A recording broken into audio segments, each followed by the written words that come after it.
शीतल P Singh, सत्यहिंदी.com पर आपका स्वागत है। आज साप्ताहिक कार्यक्रम पड़ोस का दिन है और पड़ोस में इस बार हम लोग ईरान पर हैं।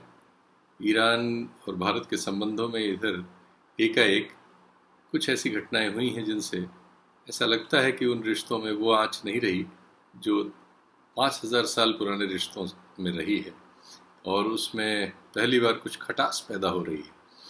तो ईरान पर हम लोगों की ओर से की जो थोड़ी बहुत रिसर्च है उसको विभूति नारायण राय साहब, जो हमारे पड़ोस के कार्यक्रम को आप तक पेश किया करते हैं, वो बताएंगे। लेकिन उन्होंने कहा कि पाकिस्तान में भी कुछ ऐसी घटनाएं हुई हैं जिनको इस हफ्ते साथ लेना आवश्यक है। एक पत्रकार को रातों रात, बहुत वरिष्ठ पत्रकार को अचानक कुछ लोगों ने अपहृत कर लिया। देश भर में हल्ला गुल्ला हुआ। ऐसी घटनाएं वहाँ शासन के द्वारा और फौजी शासन के द्वारा की जाती हैं। बहुत से लोग गायब कर दिए जाते हैं। इस मामले में उसके वीडियोस बन गए थे जब उनको कुछ लोग उठाने आए थे और उठा के ले गए थे। तो उसके हल्ले गुल्ले की वजह से उनको रिहा करना पड़ा है 12 घंटे बाद। तो उस पर और कुछ और पाकिस्तान से रिलेटेड चीज़ें हैं जो आवश्यक है कि जिन पर बातचीत हो पड़ोस में। तो वो हमारे जो राय साहब हैं वो आपके सामने प्रस्तुत करेंगे। तो आज उनसे ही सुनिए ईरान और पाकिस्तान के, ईरान से भारत के रिश्तों पर और पाकिस्तान के ताजे हाल पर एक उनका तबसरा, और बताइएगा पड़ोस में और क्या किया जाए जो आपको बेहतर लगे। इस कॉलम पड़ोस में हमने तय किया था कि हम हर हफ्ते किसी एक पड़ोसी देश के बारे में बात करेंगे। थोड़ा सा डिपार्चर इस बार हो रहा है। हम एक साथ दो देशों को लेंगे। हालांकि ये दोनों देश न सिर्फ इसमें एक से तो हमारी सीमाएं मिलती हैं, दूसरे से हमारी सीमाएं नहीं मिलती हैं, लेकिन फिर भी वो निकट का पड़ोसी है। और इन दोनों देशों को एक साथ जोड़ के देखने में ही बहुत सारी चीज़ें स्पष्ट होंगी, क्योंकि हमारी सामरिक और हमारी जो विदेश नीति की गुत्थियाँ हैं ये इन दोनों देशों से एक साथ जुड़ती हैं या उलझती हैं, या उन्हें सुलझाने की कोशिश में दोनों का हमें ध्यान रखना चाहिए। इसलिए मुझे लगता है कि ये प्रासंगिक होगा कि हम दोनों को एक साथ बात करें। ये दोनों देश हैं पाकिस्तान और ईरान। ये एक बड़ी दुर्भाग्यपूर्ण स्थिति आप कह सकते हैं कि पिछले 6 वर्षों में प्रधानमंत्री मोदी की विदेश नीति अपने पड़ोसियों को लेकर के काफ़ी हद तक आप कह सकते हैं कि असफल सिद्ध हुई। एक एक करके पड़ोसी हमसे दूर होते गए, हमसे शत्रुतापूर्ण व्यवहार करने लगे। जाहिर है कि जब दो देशों के बीच रिश्तों में खटास आती है तो इंट्रोस्पेक्शन की बड़ी ज़रूरत होती है। काफ़ी हमें अपने अंदर झांक के देखना पड़ता है कि हमारी तो कोई गलती नहीं, या हमारी गलती किस हद तक है, किस हद तक बाहरी शक्तियाँ काम कर रही थी। तो इसमें भी हमें यही देखना चाहिए। पाकिस्तान और ईरान के संबंध में भी जब हम बात करें, पाकिस्तान से तो हमारे रिश्ते जाहिर है कि आज़ादी के बाद से ही, जब से पाकिस्तान बना तब से ही कोई बहुत अच्छे रिश्ते नहीं रहे, ख़राब रहे। लेकिन ईरान से बीच बीच में दोस्ती और जिसे आप कह सकते हैं लव हेट रिलेशनशिप चलती रही। 1965 में जब हम पाकिस्तान से हमारा युद्ध हुआ, ईरान ने खोल करके पाकिस्तान का साथ दिया।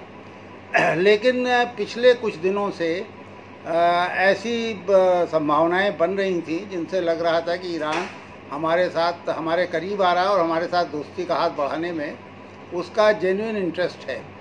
ये एक तरह से इसके पीछे एक बैकग्राउंड ये भी था कि ईरान और पाकिस्तान भी आपस में पड़ोसी ज़रूर हैं, लेकिन बहुत स्वस्थ संबंध उनके भी नहीं रहे। ईरान एक शिया राष्ट्र है, आपको पता है।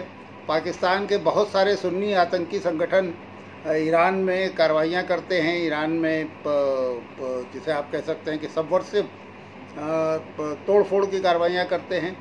और जो हजारा कम्युनिटी ख़ास तौर से बलूचिस्तान और ईरान के सीमा पर है, जो मुख्य रूप से शिया है, उसको लगातार टारगेट किया जाता है, उस पर हमले किए जाते हैं।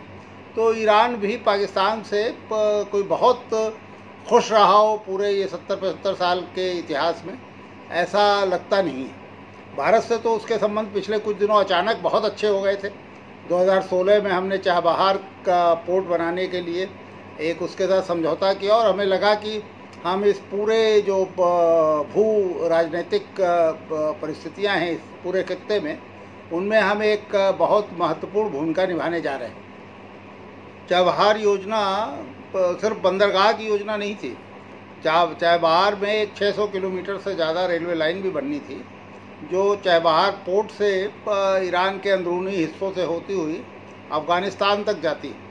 और इसके पीछे उद्देश्य ये था कि भारत को एक सीधी रसाई मिल जाए। भारत अफ़गानिस्तान अगर अपना माल भेजना चाहता है, और सिर्फ अफ़गानिस्तान नहीं, सेंट्रल एशिया के बहुत सारे रिपब्लिक्स इससे जुड़ रहे थे, अगर ये भेजना चाहता है तो पाकिस्तान को अवॉइड करके भेजे। ये पाकिस्तान को अवॉइड करने की ज़रूरत क्यों पड़ी? पाकिस्तान को एक किनारे छोड़ते हुए एक व्यापार का रूट खोलने की ज़रूरत क्यों पड़ी? पाकिस्तान को दरकिनार करके एक नया रूट खोलने की ज़रूरत इसलिए पड़ी क्योंकि अफ़गानिस्तान एक लैंडलॉक्ड देश है। अफ़गानिस्तान के पास कोई समुद्री रास्ता नहीं है, तो और भारत के साथ उसके बड़े व्यापारिक संबंध हैं। बहुत कुछ सामान भारत से अफ़गानिस्तान जाता है, अफ़गानिस्तान से भारत आता है। आज़ादी के बाद सालों साल ये स्थिति रही, और आज़ादी के पहले भी अंग्रेज़ों का जब के हम उपनिवेश थे तब भी ये स्थिति थी कि सड़क के रास्ते अफ़गानिस्तान से माल भारत के विभिन्न इलाकों में आता था, और सड़क के रास्ते ही भारत का माल अफ़गानिस्तान जाता था। 1965 के बाद, और ख़ासतौर से 1971 के बाद तो एकदम ही पाकिस्तान ने इस पर रोक लगानी शुरू की। और बीच बीच में कई दौर आए जब ये पूरी तरह से सड़क मार्ग का व्यापार बंद हो गया, जब थोड़ा खुला, फिर बंद हो गया, फिर खुला। इस समय तो पिछले 10 सालों से लगभग ये पूरी तरह से बंद है। अभी हाल में पाकिस्तान ने एक कंसेशन ये दिया है कि अब अफ़गानिस्तान का माल तो भारत आ सकता है सड़क रास्ते से, लेकिन भारत का माल नहीं जा सकता। तो भारत के लिए एक समुद्री रास्ते की ज़रूरत थी, और चाबहार काफ़ी हद तक इस समस्या से हमें निजात दिला रहा था। और हम बहुत खुश थे 2016 में जब ये संधि हुई, जब ये एग्रीमेंट हुआ दोनों देशों के बीच, तो एक बड़ा, जिसे आप कह सकते हैं, उल्लास का और जुबिलिएशन का माहौल था भारत में।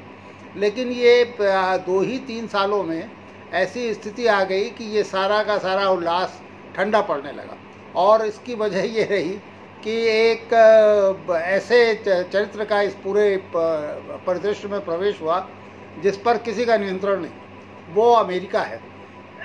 अमेरिका, ख़ासतौर से राष्ट्रपति ट्रंप के आने के बाद, अमेरिका ने ईरान पर सैंक्शन लगाने शुरू किए। सैंक्शन साल दर साल सख्त होते गए, और अब तो हालत ये है कि ईरान से आप और ईरानी कंपनियों से ज़्यादातर देश किसी भी तरह का व्यापार करने से गुरेज कर रहे हैं, क्योंकि वो अमेरिकन सैंक्शन के दायरे में आ जाते हैं। सिर्फ कुछ हद तक रूस और अब काफ़ी हद तक चीन का वहाँ प्रवेश हो रहा है, जो अमेरिकन सैंक्शन को नहीं मान रहे। तो ये 2018 में जब ये सैंक्शन लगे, तो अब तक चाबहार काफ़ी हद तक बनना शुरू हो गया था। चाबहार का जो पहला हिस्सा था वो लगभग बन चुका था, और हमने अमेरिका को ये आश्वस्त किया, ये एक तरह से अमेरिका से कंसेशन हासिल किया कि ये चूँकि सैंक्शन लगने के पहले का प्रोजेक्ट है, तो इसे बन जाने दिया जाए। और ये अमेरिका के हित में भी था, क्योंकि अमेरिका को भी अफ़गानिस्तान में लगातार अपना फ़ौजी और दूसरे तरह का सामान भेजना पड़ता है, और उसके लिए कराची पोर्ट अकेला माध्यम है। तो अमेरिका के मन में भी कहीं ये उम्मीद थी कि अगर कराची पोर्ट उसके लिए पूरी तरह बंद हो जाए, तो वो भारत के रास्ते, चाबहार के रास्ते, हालांकि थोड़ा मुश्किल वो था क्योंकि ईरान आसानी से अमेरिकन माल नहीं जाने देता, लेकिन कुछ उनके मन में उम्मीद थी कि वो कुछ थोड़ा बहुत सामान वो इस रास्ते से भेज सकते हैं। तो उन्होंने ये सैंक्शन हमारे ऊपर एक तरह से थ्योरेटिकली तो था, लेकिन प्रैक्टिकली नहीं था। और चाबहार पोर्ट इस समय शुरू हो गया है। चाबहार पोर्ट का कुछ हिस्सा बन गया है, और अभी भारतीय दूतावास ईरान ने एक बयान जारी किया है जिसमें बताया कि काफ़ी बड़ा ट्रांजैक्शन इस पोर्ट के जरिए हो चुका है अब तक। लेकिन जो दूसरा प्रोजेक्ट था रेलवे वाला, जिसमें 600 किलोमीटर से ज़्यादा रेलवे लाइन भारतीय कंपनियों को बिछानी थी, वो डिले होने लगा। और उस देर ने एक ऐसी स्थिति पैदा कर दी जब ईरान का धैर्य चुकने लगा। हमारे हित में तो ये था कि हम इसे किसी तरह कर लेते, क्योंकि हमें ईरान से व्यापार में कई तरह के फ़ायदे थे। हमें वो सस्ते दाम में तेल दे रहा था, हमारा काफ़ी माल, हमारी मशीनरी, हमारा खाद्यान्न ये सब खरीद रहा था, और काफ़ी कुछ तो बार्टर की तरह हो रहा था। हम तेल लेते थे और सामान देते थे। लेकिन अब वो मुझे लगता है कि आप अगर अपने सारे अंडे एक ही टोकरी में रख दें तो जिस तरह की दिक्कत होती है लगभग उसी तरह भारत के साथ भी हुई। हम पूरी तरह से अमेरिका के ऊपर निर्भर हो गए, तो ये मामला फिर चला नहीं, और ईरान का धैर्य धीरे धीरे चुकते चुकते अब इस स्थिति में आ गया है कि उसने एक तरह से, उसके एक मंत्री ने तो सार्वजनिक घोषणा कर दी है कि इसमें ये जो रेलवे प्रोजेक्ट है इसमें से भारत को उन्होंने बाहर कर दिया है। इस रेलवे लाइन को तो चीन बनाएगा ही, या चीन और ईरान मिल के बनाएंगे। बहुत सारी चीनी कंपनियों को यहाँ काम मिलेगा। इसके अलावा इसके साथ साथ काफ़ी औद्योगिक टाउनशिप्स बसाने की भी चीन की योजना है, जो जाहिर है कि ईरान को भी एक लुभावना प्रस्ताव लग रहा है। तो इस तरह से एक बड़ा नुकसान हमारा होगा आर्थिक रूप से भी, और जो भू राजनीतिक परिस्थितियों में जो हमारा हस्तक्षेप इस इलाके में संभव हो सकता था उस दृष्टि से भी। और अब हमें देखना है, अब ये एक बड़ी दिलचस्प स्थिति है, देखना है प्रधानमंत्री मोदी कैसे बैलेंस करते हैं। ये तो दो विरुद्धों के बीच सामंजस्य वाली बात है। अमेरिका और चीन को, दोनों को एक साथ कैसे साथ पाएंगे, ये हमें देखना है। अभी तक तो जो कुछ दिख रहा है हमें वो तो निराशाजनक है। उसमें हम अपने पड़ोसियों को धीरे धीरे खोते जा रहे हैं, और अब हम कैसे रिट्रीव करेंगे, कैसे वो सारी जो खोया हुआ ग्राउंड है, जो खोया हुआ इलाका है, वो हम वापस कैसे लेंगे, ये देखना दिलचस्प होगा। पड़ोस के पिछले संस्करण में मैंने अपने दर्शकों से वादा किया था कि मैं अगले संस्करणों में जो पाकिस्तान के बारे में जब बात करूंगा तो वहाँ के साहित्यिक सांस्कृतिक परिदृश्य के बारे में भी कुछ बातें करने की कोशिश करूँगा। और मैंने इस संदर्भ में अपने कई मित्रों से, जो कुछ पाकिस्तान में हैं, कुछ भारत में हैं, लेकिन जिनके पास बहुत अद्यतन सूचनाएं रहती हैं, उन सब से आग्रह किया कि वो कुछ सूचनाएं मुझे भी भेजें। और धीरे धीरे सूचनाएं आने लगी हैं। मैं अगले संस्करणों में ज़्यादा विस्तार से बात करूँगा। इस बार तो एक बड़ी दिलचस्प सूचना जो मेरे पास आई है वो मैं आपके साथ शेयर करना चाहता हूँ। आप में से कुछ को याद होगा कि 1998 या 99 में फहमीदा रियाज आई हुई थी दिल्ली। फहमीदा रियाज से आप सब वाकिफ़ होंगे, और उन्होंने एक बड़ी महत्वपूर्ण नज़्म पढ़ी थी जो भारत और पाकिस्तान के समाजों में जो समानता है उसके बारे में, और एक दूसरे से जो रिश्ते हैं उनके बारे में बड़े, जिसे आप कह सकते हैं महत्वपूर्ण ढंग से वो इस पर रोशनी डालती थी। वो नज़्म, उसकी शुरुआती लाइनें ये थी कि अब तक कहाँ छिपे थे भाई, तुम बिल्कुल हम जैसे निकले, अब तक कहाँ छिपे थे भाई। भारत में जो परिवर्तन हो रहे थे वो देख करके फहमीदा को लग रहा था कि ये तो सारे परिवर्तन पिछले 30-40 सालों में पाकिस्तानी समाज में हुए हैं, और भारतीय समाज जो धीरे धीरे आधुनिक होने की दिशा में आगे बढ़ रहा था वो भी कैसे वापस लौटने लगा है धार्मिक कठपुतलेपन की तरफ, अवैज्ञानिकता की तरफ, जिसे आप कह सकते हैं कि दोस्ती के खिलाफ दुश्मनी को बढ़ावा देने वाली प्रवृत्तियों की तरफ। तो उस पर ये नज़्म थी। उस नज़्म की मुझे याद आई जब इस्लामाबाद से मुझे एक अभी सूचना आई कि पाकिस्तानी पंजाब में एक मंत्री ने अभी प्रेस कॉन्फ्रेंस की है, और उन्होंने कहा कि जो पंजाब में, पाकिस्तानी पंजाब में, जब मैं पंजाब कहूँ तो ये ध्यान रखिएगा, पाकिस्तानी पंजाब में अभी जो प्राइवेट स्कूलों में पाठ्य सामग्री पढ़ाई जा रही है उनमें से लगभग 1000 किताबों को स्क्रूटनाइज किया गया, उनका परीक्षण किया गया, और पाया गया कि 100 किताबें तो काबिल ज़ब्ती हैं। वो ऐसी चीज़ें पढ़ा रही हैं जो बच्चों का दिमाग ख़राब कर देंगी। अच्छा, वो क्या चीज़ें हैं? जैसे कहा गया कि उसमें से एक किताब गांधी के बारे में बात करती है और गांधी को कोट करती है। तो उन्होंने जो साहब प्रेस कॉन्फ्रेंस को एड्रेस कर रहे थे, उन्होंने कहा बताइए, जिन्ना, लियाकत अली खां, इकबाल, इतने तमाम बड़े लोगों के रहते हुए गांधी को याद किया जा रहा है, तो इससे ज़्यादा और क्या ख़राब असर पड़ेगा हमारे नई पीढ़ी के दिमाग पर। इसी तरह साइंस की किताबें जो इवोल्यूशन की बात कर रही हैं, जो सृष्टि किस तरह से विकसित हुई है इसके बारे में एक वैज्ञानिक तरीके से बात कर रही, तो जाहिर है कि वो भी अगर आप कठमुल्ला दिमाग बनाना चाहते हैं तो आप तो फिर उसको स्वीकार नहीं कर पाएंगे। एक किताब जो ये कह रही है कि सूरज पृथ्वी के इर्द गिर्द नहीं घूमता, पृथ्वी सूरज के इर्द गिर्द घूमती है, तो जाहिर है कि वो भी जब्ती के काबिल है। तो इस तरह की जब ये मैं पढ़ रहा था और उन 100 किताबों की फहरिस्त देख रहा था तो मुझे बड़ा आनंद आया ये देख करके कि फहमीदा ने जो 1998-99 में कहा था वो आज कैसे हमारे दोनों समाजों में लगभग समानांतर चल रहा है। अभी हमारे यहाँ भी आपने कुछ ही दिनों पहले देखा होगा कि एनसीईआरटी की बहुत सारी किताबें नए सिरे से लिखाई जा रही, इनके बारे में सूचनाएं आ रही हैं। सीबीएसई का के कोर्स में कुछ कमी की गई ये कह करके कि कोविड काल में बच्चों को पढ़ने का मौका कम मिला है, तो वो उस कमी में वो सारी चीज़ें निकाली गई हैं जो 11वीं 12वीं के बच्चे, जबकि एक फॉर्मेटिव पीरियड होता है जब बच्चे इम्प्रेशनेबल एज के होते हैं, उनके दिमाग में चीज़ें बैठती हैं, तो वो सारी चीज़ें निकाली गई हैं जिनसे वो थोड़ा आधुनिक बने, थोड़ा रोशन ख्याल बने, थोड़ा ज़्यादा टॉलरेंट बने, ज़्यादा सभ्य बने। मसलन सेकुलरिज्म कम कर दिया गया, धर्मनिरपेक्षता का जो अंश है वो हटा दिया गया, उसकी ज़रूरत अब नहीं समझी जा रही कि बच्चों को पढ़ाया जाए।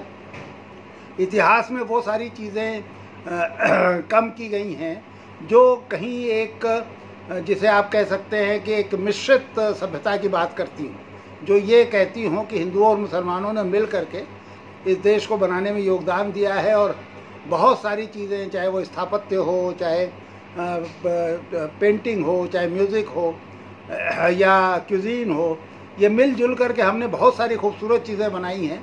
इस पर अगर बल दिया जा रहा हो किसी अंश में तो जाहिर है कि वो उसी तरह जैसे पाकिस्तानी पंजाब में वैज्ञानिक चिंतन को बढ़ावा देने वाली चीज़ें गैर ज़रूरी समझी जा रही हैं, हमारे यहाँ भी गैर ज़रूरी समझी जा रही हैं। तो ये जब मैं देख रहा था तो मुझे लगा कि ये तो बड़ी दिलचस्प समानता है।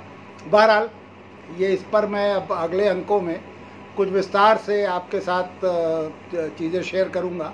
मुझे लगता है कि सूचनाओं का जिस तरह से आदान प्रदान अब तो कोई बहुत मुश्किल नहीं रह गया, आसानी से वो मेल से और इंटरनेट से और दूसरे तरीक़ों से वो सूचनाएं आ सकती हैं, उनमें से कुछ छांट करके मैं आपके साथ साझा किया करूँगा।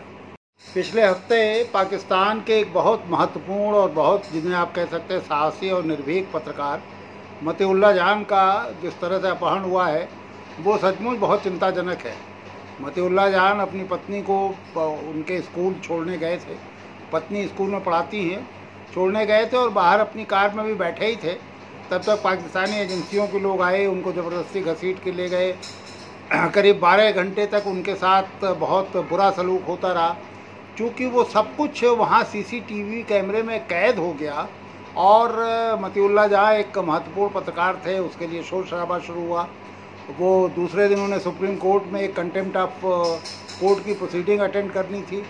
बहरहाल शोर शराबे की वजह से उनको छोड़ दिया गया। काफ़ी ट्रॉमेटिक, जिसे आप कह सकते हैं कि बहुत दहशत में और परेशान हाल वो दिखे जब उन्होंने पहली बार अपना इंटरव्यू दिया, अपने साथ जो कुछ हुआ है उसको यूट्यूब पर बयान किया।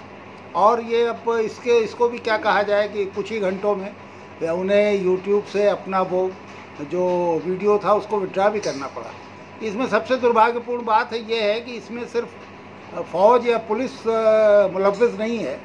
ये अगर आप पूरा घटनाक्रम देखेंगे तो पाकिस्तान की अदलिया, पाकिस्तान की न्यायपालिका भी इसमें शरीक है, क्योंकि ये जो मतीउल्लाह जान थे ये मुख्य रूप से पाकिस्तानी जुडिशरी पर प्रोग्राम किया करते थे।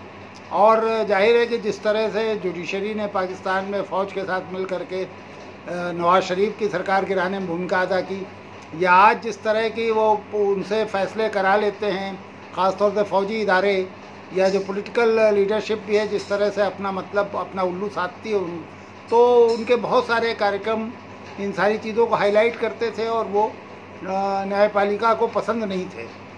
तो ये सुप्रीम कोर्ट में उन्होंने ये कहने की कोशिश भी की, जब वो दूसरे दिन सुप्रीम कोर्ट में पेश हुए तो कहने की कोशिश भी की कि उनके अपहरण और जिस कंटेम्प्ट की प्रोसीडिंग के लिए वो आए हैं उनमें सीधा संबंध है।